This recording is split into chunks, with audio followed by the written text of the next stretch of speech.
These two types of carbs are two different animals when it comes to the impact on your blood sugar.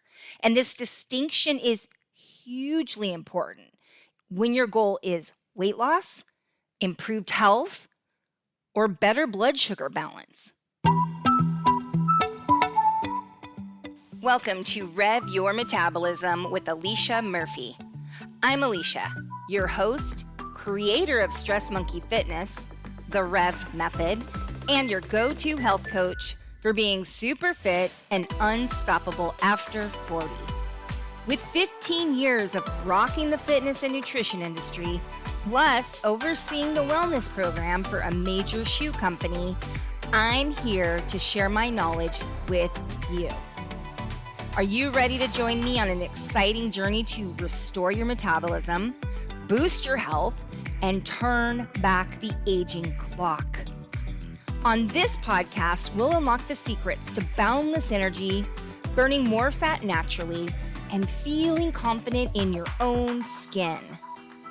Get ready to soak up simple yet powerful strategies that will transform your health and fitness game. These tips will be a game changer, so hang on to your hats and glasses. And do not forget to hit that follow button so you won't miss any of our amazing tips and tricks. All right, let's rev it up. Hi, I'm so excited you're here. I love talking about today's topic, and I cannot wait to dig in on the carb confusion with you. But first, are you already out walking? You got your shoes on? You ready for our walk and talk? I'm really excited to get this walk in with you today. So here we go. Are carbs the enemy when it comes to your waistline? Do carbs make you fat or what? Let's unravel the truth and shed some light on this debated topic. The answer is not black and white because there are so many factors at play. It's all about finding what works best for you, your unique body and goals. So let's put an end to the carb confusion and discover your perfect equation. By the way, did you just hear that I said discover? Let's discover it. All right. Love talking about carbs, and I just have to say this. What a completely one end of the spectrum to the other topic is out there, right? So I hope that today my goal is to help you really gain an understanding of what carbs do exactly and what are some of the variables around carbs. And do carbs make you fat? Do we need them? We're going to get into all the goodness. And you want to stick around till the very end because I'm going to teach you about something that is mind-boggling. It's called resistant starch. And if you've never heard of it before, trust me, you are going to want to hear what God's to say about resistant starch. Yeah? All right. So just remember that what are carbohydrates? They're just one of three main nutrients in food, the other two being protein and fat. So very simply, we've got carbohydrates, we've got protein, and we've got fat. And each of those three things has a different job and causes different processes in the body. Carbs are a fuel source for the body. Remember that because we're going to be coming back to that later. So the two main types of carbs are this. Number one is sugars, like the kinds in milk, fruit, table sugar, candy. And the other type of carbs are starches, found in grains, breads, crackers, pasta. Simple enough, right? We got sugars and we've got starches. That's the two main types of carbohydrates. Now, I categorize carbs a bit differently, which is very helpful when your goal is weight loss, improved health, better blood sugar balance. And we're going to get to that in just a couple of minutes. So again, we have sugar and starch. Are you with me so far? And by the way, today I'm going to do fact or fiction a little bit different, just to kind of mix things up and get all crazy up in here. We're going to do a fact or fiction, kind of like a quiz, so I can see if you've been paying attention. So you better listen up and let's see if you ace the quiz. All right, so let me say this. Have you ever heard of the term refined carbs? Most likely, right? I want to make sure that we are on the same page as far as what does that mean exactly when we say refined carbs. So here's very simple. It means very low to no fiber carbohydrates and overly processed. So let me give you some examples just to make sure you're with me here. Refined carbs, store-bought bread, fast food, candy, cereals, packaged quick oats, white pastas, chips, cookies, donuts. I think you get my drift.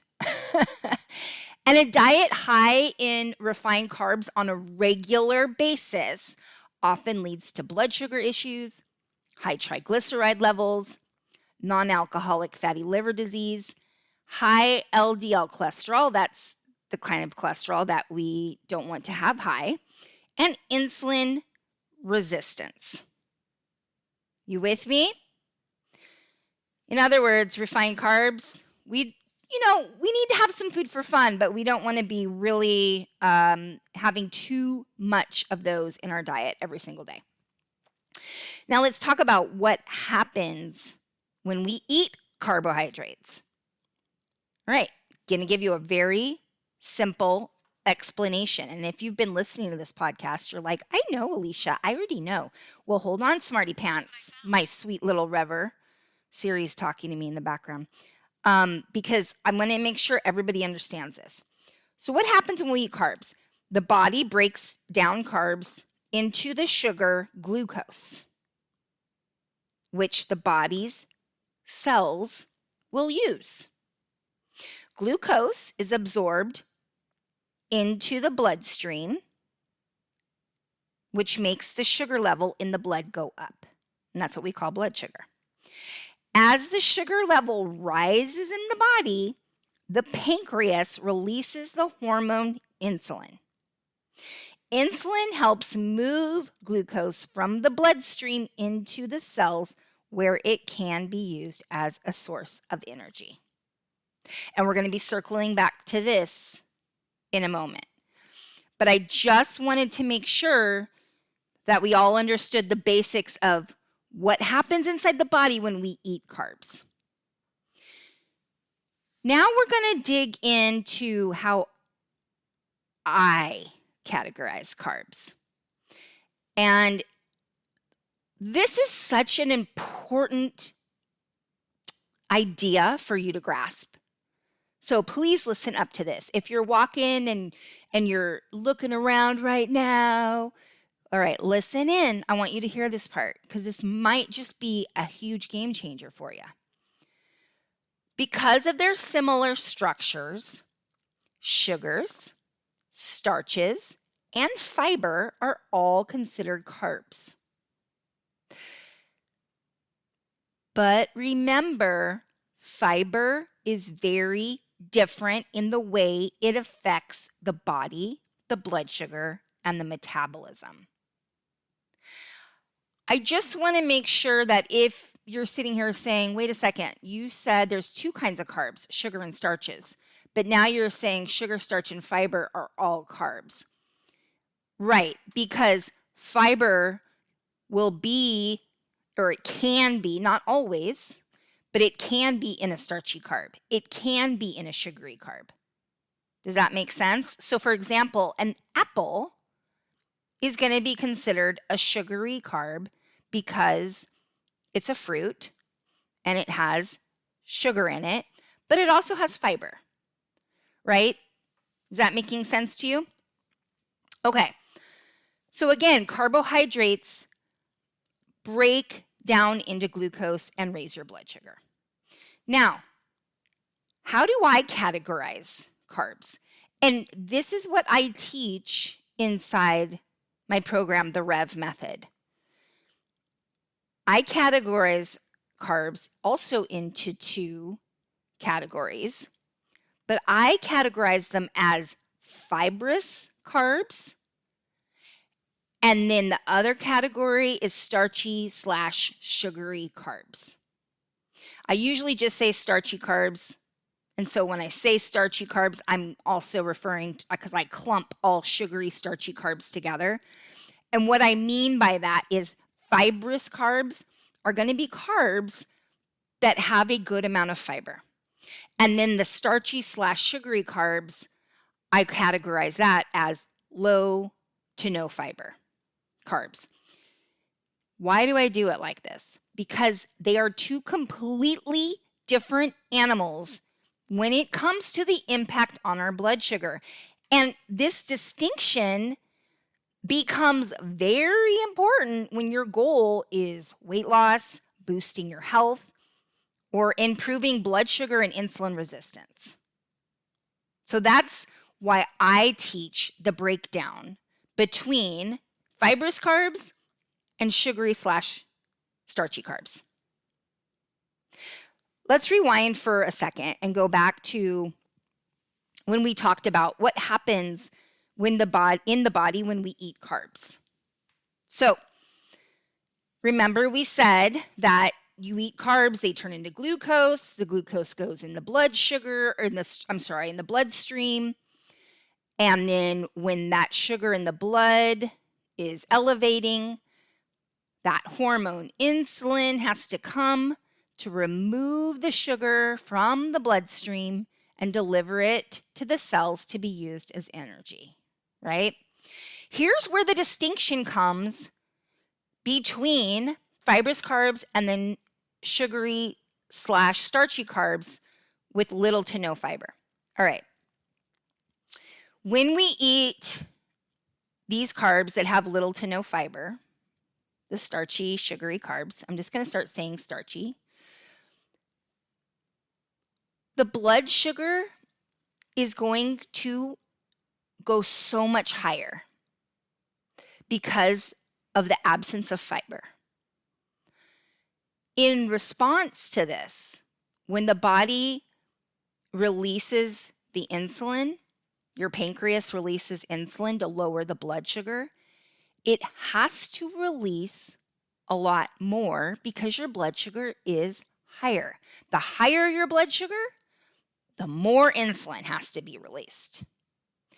Why is this problematic? Because until your insulin levels return back to balance, your body cannot burn fat. It will not tap in to stored fat. It will only store fat.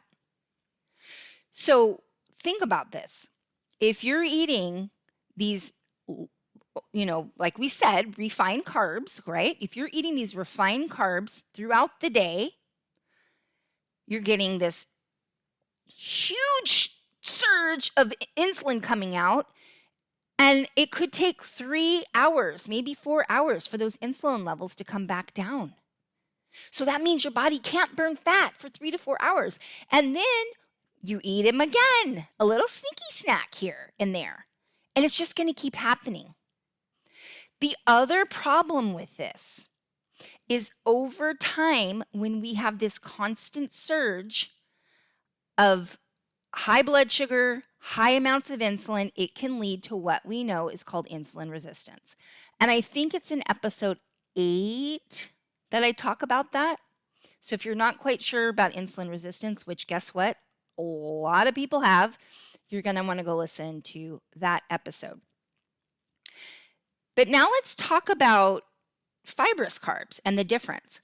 Fiber helps, almost imagine it like a screen. It helps to damper that blood sugar.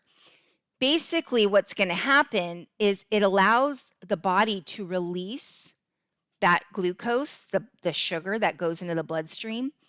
It releases it less over a longer amount of time, which means less insulin. And that's a good thing. So when we eat these fibrous carbs, our blood sugar doesn't go up as high, which means less of an insulin spike. Is this making sense to you?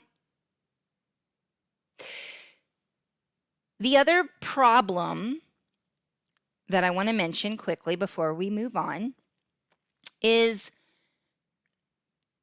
when insulin takes that blood sugar, and I told you it goes to the cells. And again, I've talked about this before.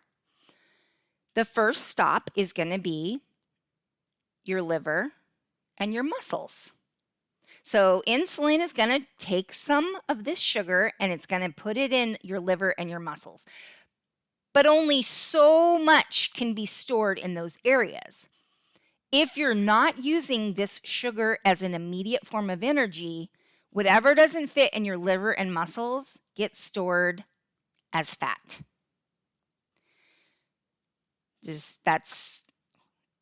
We don't like that, right? So these refined types of carbs break down to large amounts of glucose, cause a greater spike in blood sugar. We have to release larger amounts of insulin. And then because there's so much of the blood sugar, most likely you're going to end up having some stored as fat, especially if your liver and muscles are already full because you overate these foods at a previous meal. The glucose will be converted into a triglyceride and then stored as fat or just linger in the bloodstream. Basically, we want to eat fibrous carbs. Ride the fiber train, my friend. Okay? And meanwhile, when you're full of a large amount of insulin, that's going to shut down that fat burning for an even longer period of time, which I mentioned. But that's not all. Remember, what goes up must come down. When your blood sugar spikes, it will eventually crash. So now your blood sugar is dropping, but you're still full of insulin. Guess what happens? You start to crave more carbs.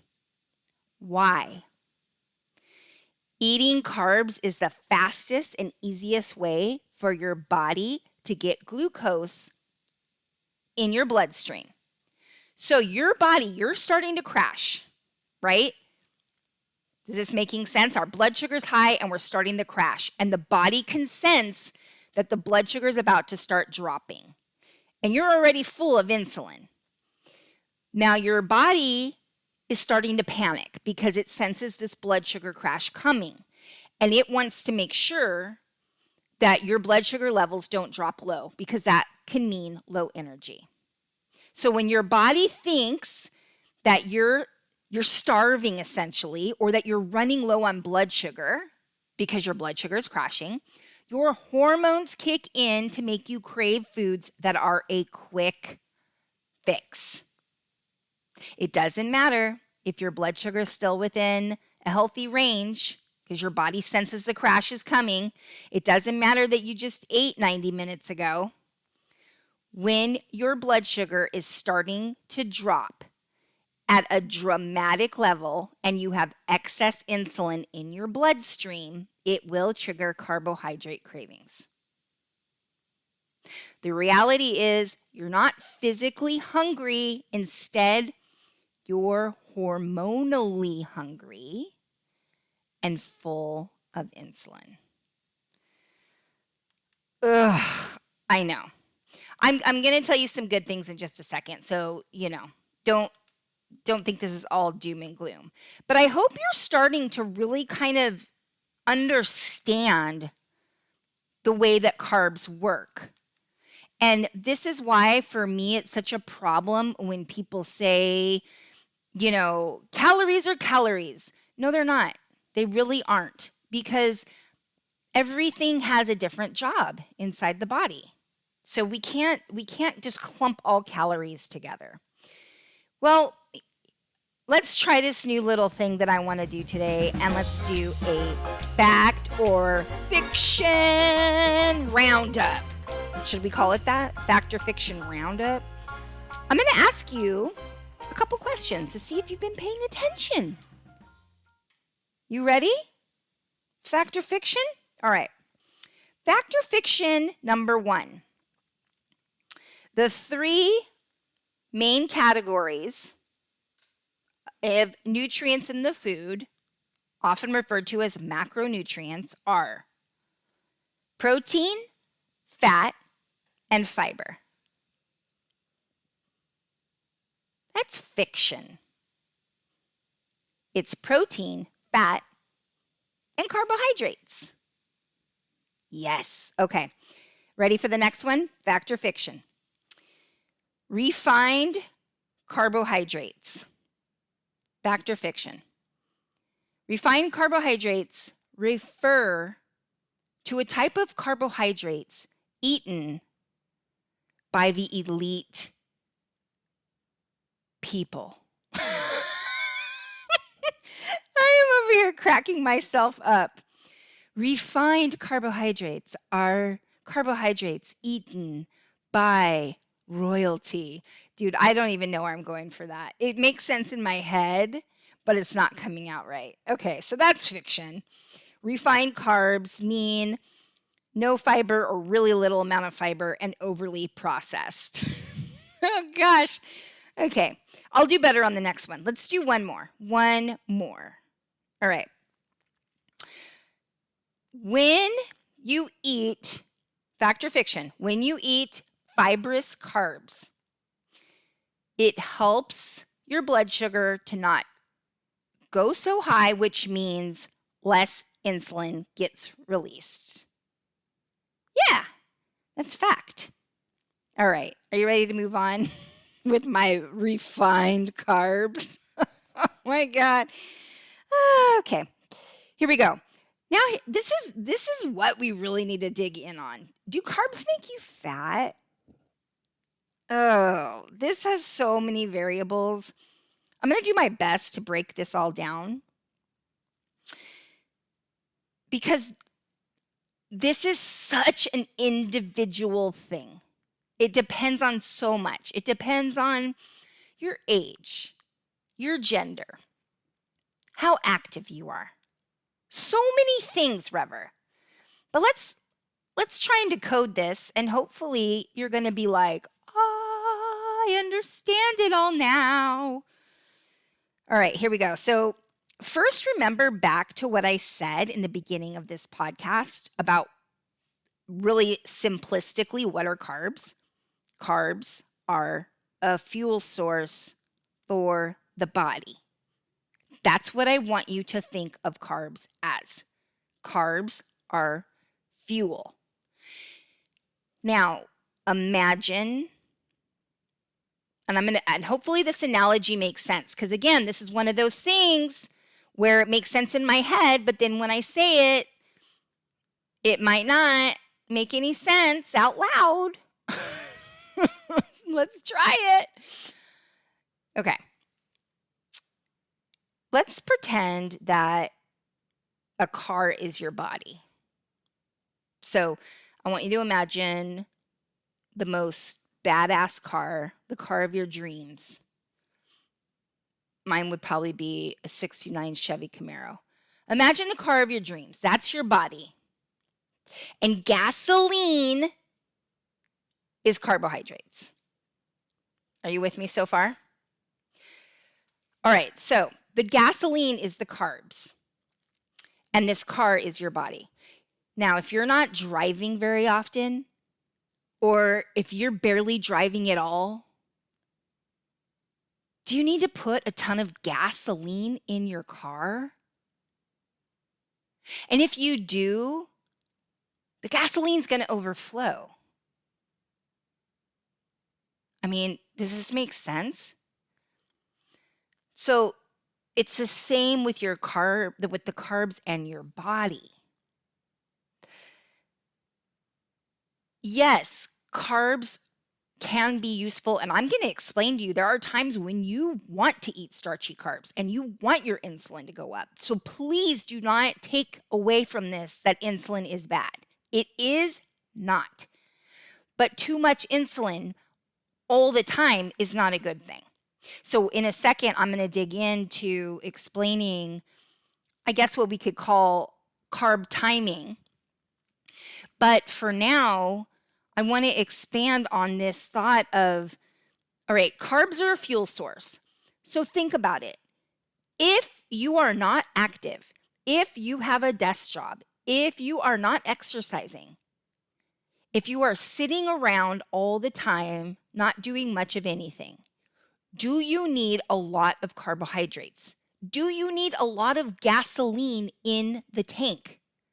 Nope.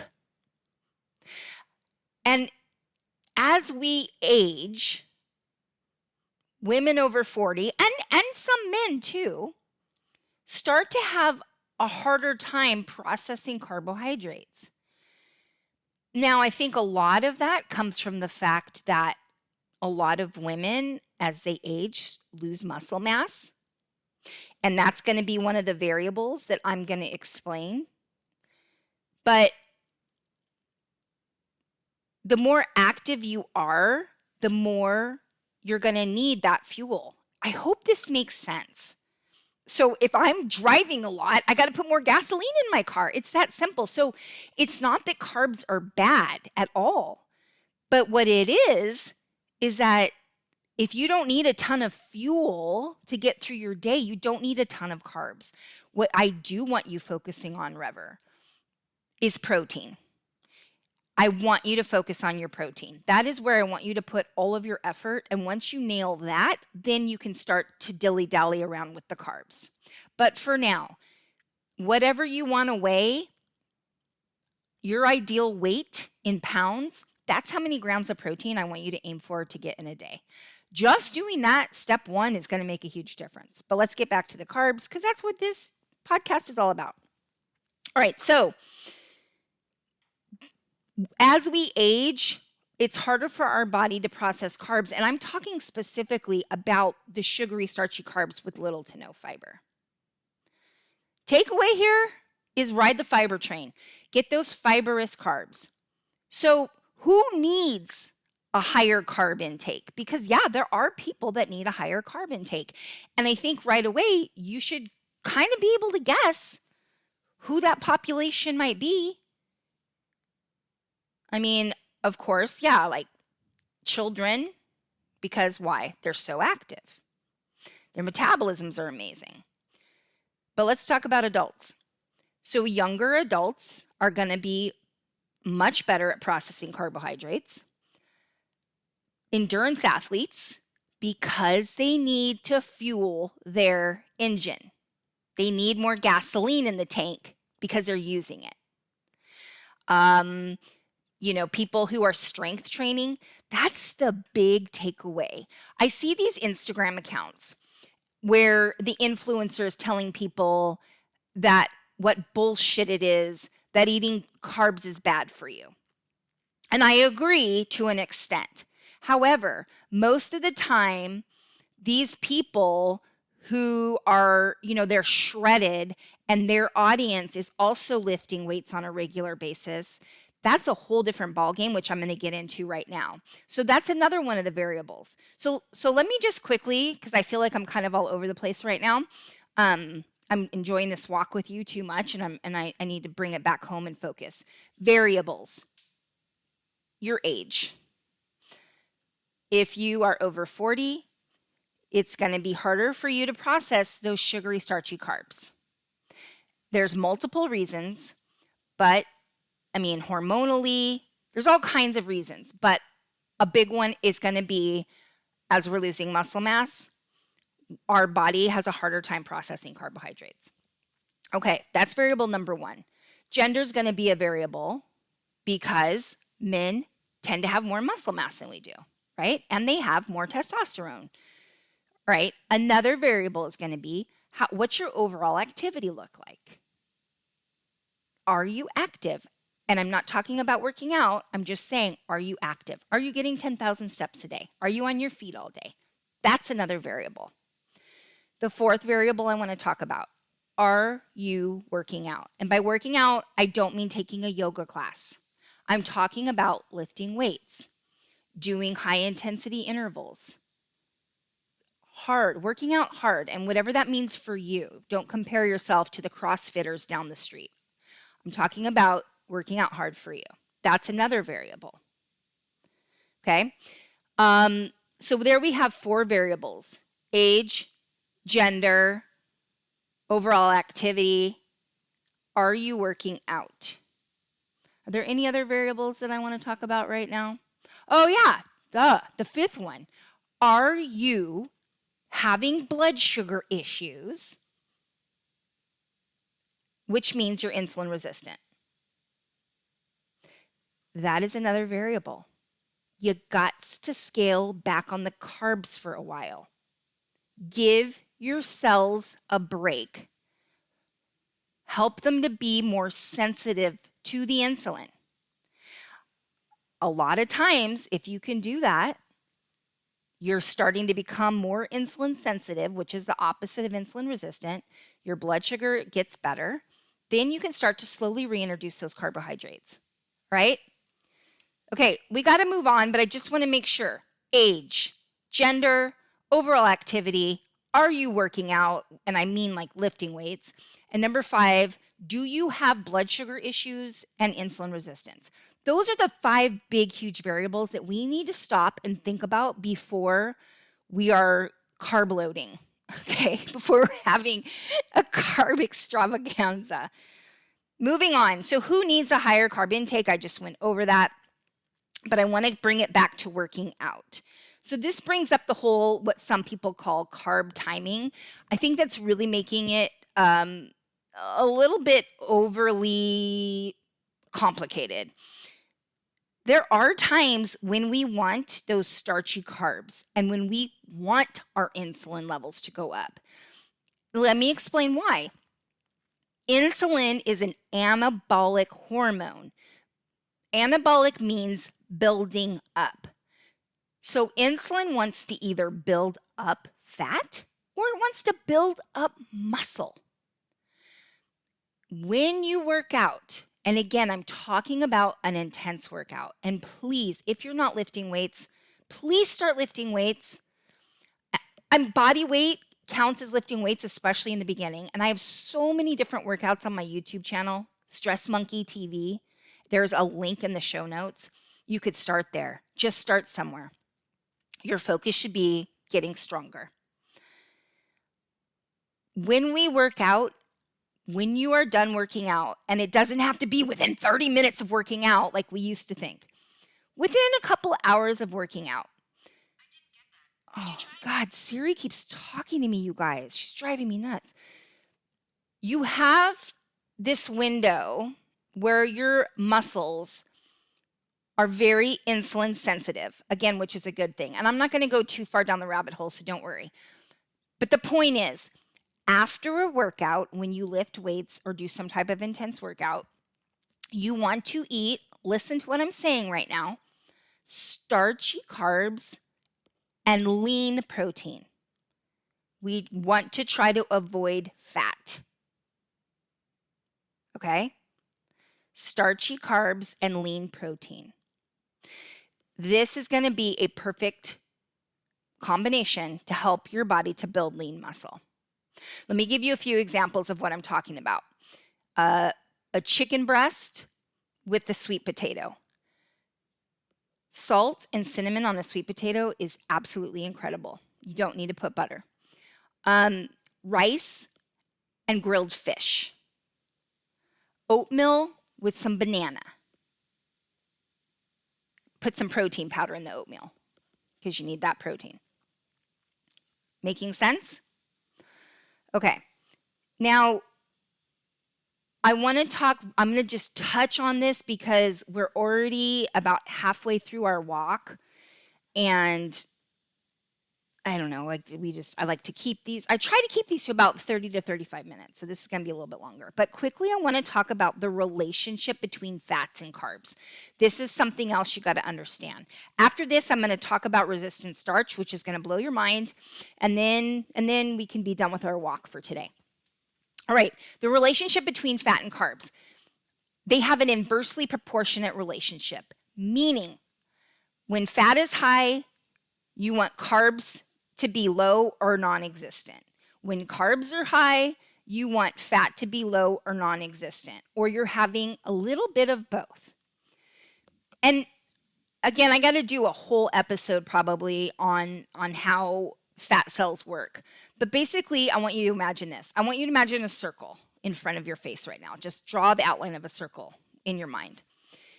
On the left-hand side, I want you to see 2 doors going into the fat cell. And on the right-hand side, I want you to see 1 door coming out. The 2 doors on the left, those are the things that go into the fat cell. That is carbohydrates.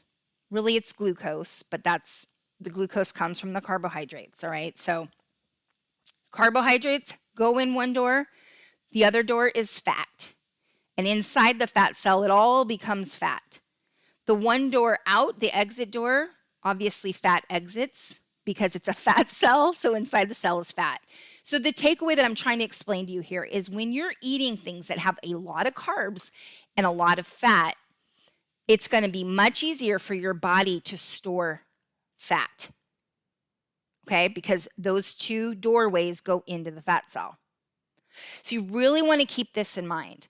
And this is just a quick tip for somebody who really wants to build some lean muscle.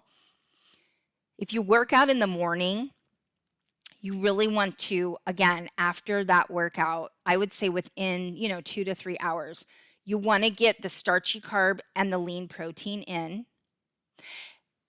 And we're keeping the fat low. Throughout the day, we're going to switch that. So maybe at lunchtime, you have a little bit of starch and a little bit of fat. And then at dinner, now you're having no carbs, no starch. I don't want to say no carbs because I want you to have vegetables. But you're going to have little to no starch at dinner. Now we want to have higher fat with protein. Okay, that was just a little quick side note. I hope that makes sense. So just think about that fat and carb relationship. And it's kind of funny because think about all the yummy things, right? And why they affect us so much, like pizza or pasta with creamy sauce on top or a bagel with cream cheese, right? High fat, high carbs, no bueno. So just start to pay attention to that. But again, please just dial in your protein intake.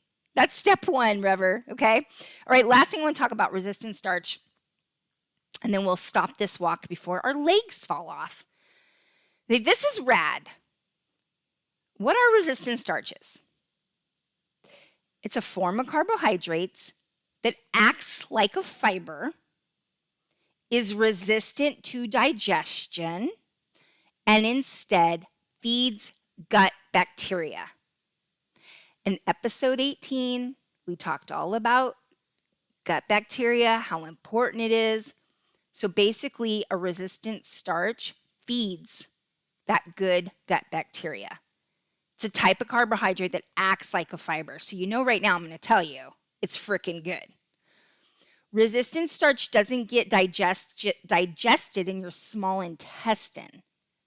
Instead, it ferments in your large intestine and feeds beneficial gut bacteria. So a resistant starch provides numerous health benefits. Check this out. Has fewer calories than regular starch. Resistant starches have only 2.5 calories per gram, while a regular starch contains 4 calories per gram. So that's damn near half the amount of calories. Examples, green bananas. So not yellow or ripe, now it's a regular starch. So a green banana If you're going to make a smoothie with a banana, use a green banana because it's a resistant starch. Once it turns yellow and starts to ripen, it's now become a regular starch. Plantains are a resistant starch. Now, this is where the shit gets wild. Cooking and cooling some starchy carbs will turn them into a resistant starch. I'm just letting that settle in. You take some regular starchy carbs, all right? And I'm going to give you examples. You cook them, cool them, and then you reheat them to eat them. Now you've turned them into a resistant starch. So the process of cooking, cooling, reheating can turn some starches into resistant starch. Are you flipping excited right now? All right, so cooked and cooled. Rice, potatoes, oats, barley pearls, beans, and chickpeas. You're going to cook them, then you're going to wait a day or two to reheat them. And again, this process turns regular starches into resistant starch. And by the way, this also works with overnight oats. So the process of making overnight oats, even though you're not cooking them, the overnight soaking of the oats turns them into a resistant starch. Are you like freaking out right now? So give this a try. There's less of an impact on your blood sugar with resistant starch, less calories, and it helps boost your gut health by acting like a fiber and feeding your beneficial gut bacteria.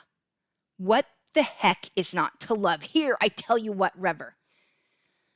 Whew.